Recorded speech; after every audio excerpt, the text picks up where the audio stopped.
Vedare tinokuchingamidzai zvekare kune chimwe chirongwa pano paZim Facebook Secrets and Confessions. Tadzoka zvekare nemamwe mamessages. Regedzai tibva tapinda mumamessages edu atadzoka takakubatirai. Meseji yedu yekutanga yakamira sekudai so: hanzi makadi zvenyu mukoma, ndinokumbirawo kuti munge muchindiposterawo nyaya yangu makaviga chitupa changu. Ndainge ndisingatombozivi kuti munhu kana ukaramba uchingonzwira umwe munhu godo unozotosvika pakutobatwa nemweya wekuti unge uchinzwa kuda kuurayisa munhu iyeye. Right now mumwoyo mangu ndinonzwa kuti mune chimwe chironda chirimo. No matter how hard I try to ignore, but this guilt, it is eating me alive. Iwo ndo confession yangu. Saka zvakaitika ndezvekudai so: it was 5 years ago. Best friend yangu, she was about to get married. Inini naye, like since childhood, tainge tiri vanhu vaya vekuti tainge tichiwirirana, we would share everything, our dreams, our deepest secrets. Saka chaindirwadza ndechekuti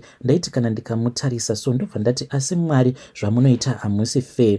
Because as her wedding day approached, I then started to realize kuti but msikana uyu, why is it she is much more beautiful, much more kind, and everything is going so easy in her life. Apa ainge asangana this fiance of hers who is now my husband. I was happy for her, but deep down manje ndo pandakabva ndazotanga kuona kuti ndainge ndiine bitterness. Ndikabva ndatozviudza kuti it is far much better for me to work on that bitterness and not to ignore it. Saka I had always had my feelings for murume wake uyu akazova wangu, but I never had the courage yekuti ndige ndichizomuudza. By the time pavakatanga kudanana, but ndakabva ndazviudza kuti why is it she had managed to maintain all of her relationships, but inini ndiri munhu wekuti ndinenge ndichingorambwa chete ndichingorambwa. At that time I had this heartbreak. Ndikabva ndatoti uyu ndava kutomutorera munhu wake. Vaiti so kana vachifamba vose vakabatana zvaibva zvandirwadza, and I could not stand the thought of her living the life that I always dreamt of. Ndikabva ndatoti I want her life. Saka I can say kuti at that time, because of the heartbreak, I was weak and I did something that I am now forgetting, that I did something that I am now regretting. At that time manje ndakabva ndatongozviudza kuti ndainge ndichifanira kuti ndinge ndichizoenda kung'anga. Ndakabva ndazoenda kung'anga kuya, and I started planning neng'anga iyaya. Ng'anga iyi yakabva yazondiudza kuti yainge ichikwanisa kuti inge ichizondipa mishonga yakasiyana siyana. Pandakatanga kuenda kung'anga ndainge ndisitomborina kana tarisiro yekuti shamwari yangu uyu ndainge ndichida kuzomukuvadzisa. Saka ng'anga iyaya yakabva yazoti tainge tichifanira kuti tinge tichizoita mhiko. Saka tikabva tazoita mhiko dzekuti iye marriage yake from day one it was going to be doomed, but ndo pandakabva ndazoona kuti I wanted even more. Saka ng'anga iyi pandakaiudza kuti I wanted my friend out of the picture, ikabva yanditi hey, mhiko idzodzo dzinokwanisa kuzoti netsei, but vakabva vazoti if you are willing then I will do it for you. Ndokubva ndazoitirwa mhiko dzekuti iye ange achizova out of the picture nekuda kwegodo neshanje. So on the day of the wedding, haiwa, everything was perfect. Kana iye musikana waitoti wakamutarisa wanyatsokuona kuti munhu uyu ari kuglowa. So they then left for the honeymoon. Saka ivo they had to wait for a bus that was going to pass through our province, taking them to another province where they were supposed to catch a flight. Saka vakazoti vaenda kuya, then she was attacked by a demon, and ng'anga iya yainge yatondiudza kutoti she was not going to survive. Saka then they had an accident, ndokubva achizofa, but the love of my life, murume wangu, iye he survived. Mushure mekunge shamwari yangu ashaika, like when we had the news, ndainge nditori kumba kwema parents ake. Saka when we received the news, ndakabva ndatotanga kutochema, and I pretended as if I was really sad, but deep down mumwoyo mangu ndainge ndichita kupembera, ndichita kufara, ndikati finally murume ava wangu. Saka after we had buried her, ndo pandakabva ndazongoramba ndichita very close nemurume uyu akazova wangu, pretending as if ndainge ndichirwadziwa. Mukutofamba naye ndaitofamba ndakatomubata ruoko, ega akazotoona kutoti munhu uyu anondida. He then proposed love to me. Mushure mekunge azondiudza kuti ainge achindida, ndokubva ndazoti neniwo ndinokuda. So we then started dating, and after a year into our marriage. Ndo pandakabva ndazotanga kurota manje friend yangu, ndaitomurota obva atoya kwandiri and her face will be twisted achitodanidzira achiti Tandi Tandi Tandi, ko Tandi ndakakutadzirei. So at first I thought kuti munongoziva kana munhu uine guilty feeling yekuti wakatorera munhu murume wake, ndikangoti zvichazongodarika izvo. But nekufamba kwenguva strange things began happening in our home. Like most of the nights ndaiti kana ndikamuka ndaitoona light richibatidzwa richidzimwa richibatidzwa richidzima, ndichiti ko chiko chiri kumboitika. Then I started to hear my voices ake achingoti Tandi Tandi Tandi, ko ndakakutadzirei. Then one night manje ndo pandakabva ndazomuka. Pandakamuka ndakabva ndatomuona ainge akamira but nechekumakumbo kwemubhedha, and ndikatoona kutoti this was not a dream. Ainge akangomira paya akangonditarisa. She did not even say anything, but ndakatoona kutoti munhu uyu she wants me to confess and to acknowledge kuti ndakamutadzira. Ndikabva ndati yei izvozvo hazvitauriki. Saka kubva that night anongoramba achingouya kwandiri, ndinongogara ndichingoona mweya wake. And now chinondityisa ndechekuti kana ndikangotarisa muglazi so ndinobva ndatoona chipoko chake. And now it has gotten even worse. Handichakwanise kurara, handikwanise kudya, apa ndiri kungoramba ndichingoonda. At the same time handisi kuda kuti murume wangu ange achisuspecta kuti ndiri kugara ndichingoona chipoko chefriend yangu, because once I do that, kana kangogara aziva kuti ndinoona chipoko chefriend yangu, then he is going to know kuti ndini ndakaurayisa friend yangu. So what happened is that mwana wangu one day akabva azoti achitamba paya, then the baby spilled some water onto the floor. Saka ndakati ndiri busy ndava kuda kunomopa mvura yaya, you see that water it reflects. Ndakabva ndazoona a reflection in that water that my baby had spilled onto the floor. Ndokubva ndavhunduka, but I am still fighting. I am fighting because handidi kuti vanhu vange vachizozviziva kuti inini ndiri kuona chipoko chefriend yangu, because once I do that vanhu vanenge vava kuda kunyatsokuzivisisa kuti ko why is it inini ndiri kuona chipoko chefriend yangu. Ive dare ndo message iyo yandakatumidzirwa ichibva kuchannel yedu iya yechirungu. Zvakangoma hazvo vedu we. Pakaipa ndekidzaiti bataenda panyedu inotevera.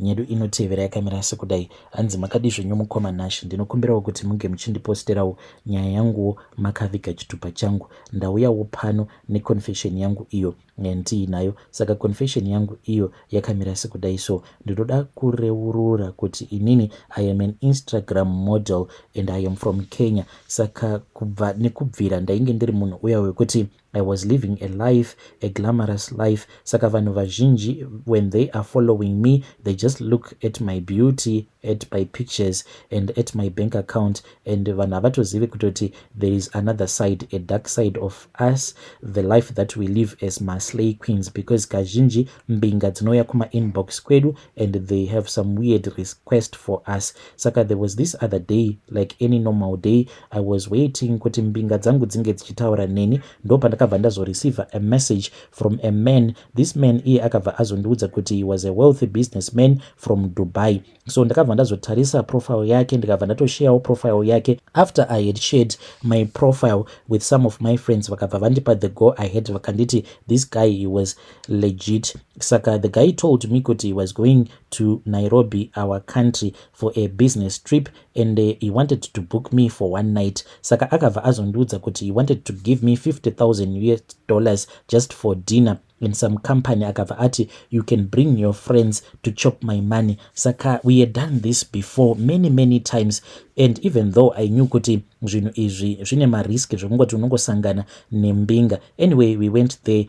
Ndokubva tanakirwa paya. He had arranged everything, first class flights, a 5-star hotel and a private driver. We arrived to hotel Kuya, and then we went there, and the man he introduced himself. He was charming and polite. Aiwa takanakidzwa handidi kukunyeperai. After dinner, that was when he told me to dismiss my friends because we were supposed to go to his mansion. So ndakabva ndazoudza my friends angu, then they were given some money by the driver. Saka iye akanditi ainge achida kuenda neni kumba kwake. He wanted to show me his art collection. Again ndainge ndisitomborina kana basa nazvo izvozvo. Then we drove out of the city. Takati tichinosvika pamba pake, I saw kuti this guy he was staying in a gated community ndokubva tapinda muzimanshoni rake ndokubva atanga kundirakidza maartworks and everything, but ndainge ndisitomborina kana basa nazvo. This was just another rich man to me showing off his great wealth.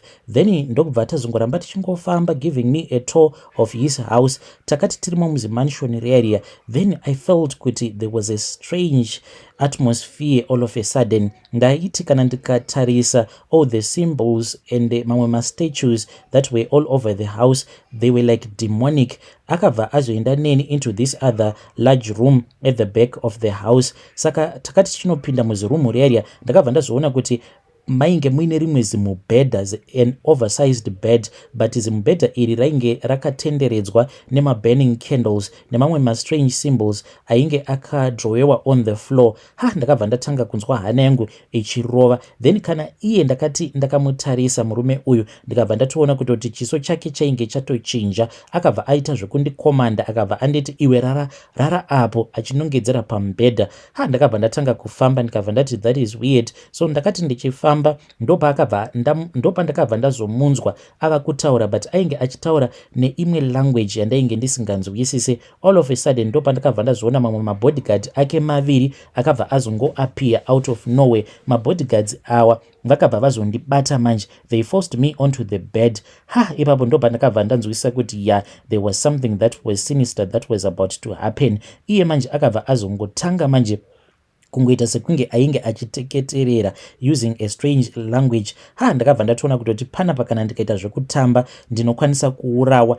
Ndakabva ndazomuona akabata bakatwa. Saka akati akabata bakatwa riya ndokubva azotanga kundibaya-baya zvishomanana padumbu pangu apa. That was when I knew kuti murume uyu he was a cult member and ainge achida kuti ainge achindiuraya. Kana apedza kundiuraya obva anditorera chibereko changu. Zvandakazoita ipapo ndezvekuti ndakabva ndazotaimira rimwe bodyguard racho ndokubva ndarikika. Ndakaita kurikika pakati pemakumbo apa kumabhora chaiko, ndokubva ratanga kuchema richiridza mhere. Iniwo ndakabva ndatongoona kutoti umwe wacho akavhunduka, ndokubva ndatotanga kutotiza. Saka mbinga iyi kuti inge ichindibata yakabva yatadza because he was a fat guy. Ndokubva ndanzvenga paya, ndokubva ndaramba ndichimhanya. Ndakaramba ndichingomhanya apa zimba racho rigoti rakakura, but mukoma ndaiti ndichitiza kudaro ndaita kunzwa naivowo vachimhanya vachiuya. Then all of a sudden ndopandakabva ndazoona kuti painge paine rimwe door, a back door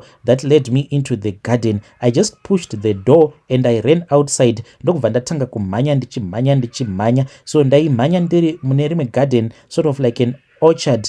It was really beautiful, but panguva yacho yandainge ndiri yainge iri nguva yakaoma. I never even got the chance to appreciate the beautiful garden. Ndopandakabva ndazoona kuti I was close to this other fence. Ndakati ndichinobata fence iya ndokubva ndanzi nemagetsi, ndokubva ndazonzwa ma-security guard that were approaching. Ndikabva ndati ma-security guard awa anokwanisa kuzondisunga. Ndikabva ndatoti panapa zvandava kutoita ndezvekuti it is far much better kuti ndige ndichingorohwa nemagetsi ndongoshingirira hangu ndobva ndangojamba fence iyi. Ndakabva ndazojamba fence iya even though ndakangoramba ndichingorohwa nemagetsi until I fell on the other side. Ndokubva ndatoona kutoti ndainge ndatova mune rimwe zisango. I then ran ndichingomhanya kusvika ndava kusavanzwa vanhu vaya vachinditevera. Saka mupfungwa dzangu ndainge ndichingozviudza kuti zvainge zviri nani kuti ndinge ndichienda kumapurisa. So ndakabva ndazoona kuti ndainge ndabata imwe main road, ndokubva ndamira paya ndichingoti any car that was going to pass ndainge ndichazomisa motikari iyoyo. Then there was this other car that passed. Saka mukadzi uyo ainge achidriver akabva azondimirira and akati akanditarisa ndokubva azoona kuti there was something that was wrong with me. Ndokubva ndazomuudza nyaya yangu. Mukadzi uyu akabva anditi pinda mumotikari. She drove me to the nearest police station. So takati tasvika papolice station paya, then mapurisa akabva azonditora ndokubva azodzokera neni kumanshoni kuya. To my surprise mukoma, ivo mapurisa ava pavakangoudzwa nembinga iyi kuti inini ndainge ndazama kuibira mari mbinga iyi, ndokusaka ndakatiza. Ivo instead yekuti vange vachibhilivha inini vakabva vatotanga kutobhilivha mbinga iyi. Vedare ndo message iyo yandakatumidzirwa kuchannel yedu iya yechirungu. Message iyo yakatumidzirwa nomwe musikana ari kuti iye ndewe kuKenya, she's a slay queen, aripo paInstagram. Zvakangooma hazvo vedwe.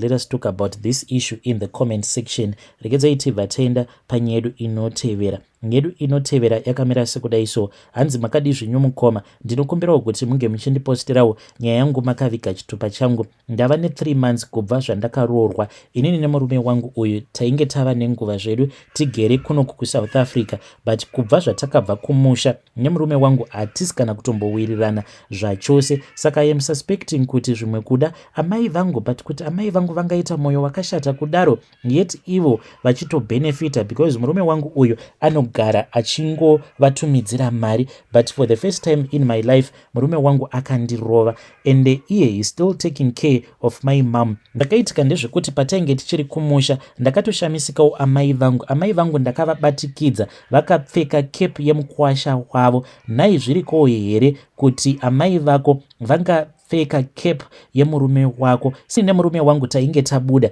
takazoti tadzoka, lucky enough ndini ndakabva ndazoti ndainge ndichida kunoisa zvinhu kukaspare bedroom ako katainge tichishandisa. So ndakati ndichinopinda muya ndo pandakabva ndazoona kuti amai vangu vainge vakabata rimwe jaketi remurume wangu uye zvekare nekepu. Ndakangoti kunhai mama, komuri kuitei? Ndokubva vatongoseka zvavo paya, vakabva vatoti kwainga wani zvayakanaka kepu iyi and jaketi. Amai vangu vakabva vatoti iri ndiri kurida, saka vakabva vatongoritora jaketi riya by force. Kana iye murume wangu ndakatomunyepera kuti jaketi iroro ndakazotorwa natsano, iye akatombovaonawo vakatoripfeka pastatus. Saka akatombonditukira nyaya iyoyo kuti amai vako havana kukwana vanopfeka jaketi remukwasha. Saka mukoma, for the past 3 months kubva zvandakabvisirwa mari handisisina kana peace mulife mangu. Izvozvizvi murume anokwanisa kungondituka. Nhai zvinhu zvekuti murume angakutukirawo here izvozvo? Izvezvizvi anogara achiti ndoda kutora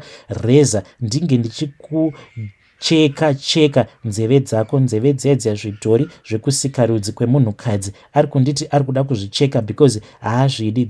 Hey, vedare ndo message iyo yandakatumidzirwa ichibva kuna vahanzvadzi vedu. Ngatizamei kuti tinge tichitaura navo vahanzvadzi vedu ava mucomment section. Ndegedzai tibva taenda panyaya yedu inotevera. Nyaya yedu inotevera yakamira sekudai. Hanzi makadi zvenyu mukoma, ndinokumbirawo kuti munge muchindipostirawo nyaya yangu makavigawo chitupa changu. Pandainge ndiri form 5 ndakabatwawo chibharo naamai nini. Amai nini ava mukadzi wabamunini, munin'ina wababa vangu. Saka ndainge ndichigara navo at that time. Saka zvakazoitika ndezvekuti bamunini vakabva vazombobuda. Pavakabuda then ivo amai nini vakabva vazouya mukicheni, wainge kuri usiku, ndainge ndakatorara. Saka pandakabva ndazomuka ndo pandakabva ndazoona kuti amai nini vainge vari pamusoro pangu vachitondibata vasina kana chavainge vakambopfeka. Iniwo ndainge ndisina kana kumbogara ndakarara nemunhukadzi ever since in my life. Vakabva vandiudza kuti ndainge ndisingafaniri kuti ndinge ndichiita noise because mainge murerewo vamwe vazukuru zvekare nevamwe vanin'ina vangu. Ndokubva ndaramba ndakati zii. Vakabva vaita zvavakaita, then tainge tava kutoita chigemu ichi each and every time. Saka ivo amai nini ava vakazosvika pakubatira pamuviri ndokubva vazama kuti vange vachibvisa nhumbu iyaya. From there on vakabva vazondiudza kuti vainge vava kutoda kutoti ndinge ndichifamba navo. Takabva tazofamba ndokubva vazopiwa mushonga, then mukufamba umu ndainge ndisingatonzwise kutoti ivo vainge vachitotsvaka mushonga wekuti vange vachizogadzira bamunini. Nanhasi uno bamunini vanotoita sekunge munhu asina kukwana, ende bamunini pavakazodzoka ivo amai nini I think kuti vainge vatova about 2 to 3 months pregnant. Ndiyo confession yangu iyi yandiinayo. Ndakaitawo mwana naamai nini vangu. Saka handizivi kuti ndoita sei. Ndinofanira kuti ndinge ndichitsvaka munhu wandinoudza here nyaya iyi kana kuti ndinongosiyawo zvakadaro? Please help me. Vedare ndo message iyo yandakatumidzirwa ichibva kuna mukoma vedu avo. Please ngatizamei kuti tinge tichitaura navo mukoma vedu ava mucomment section. Zvakangoma hazvo vedu we. Strange things they do, indeed they do happen in this world.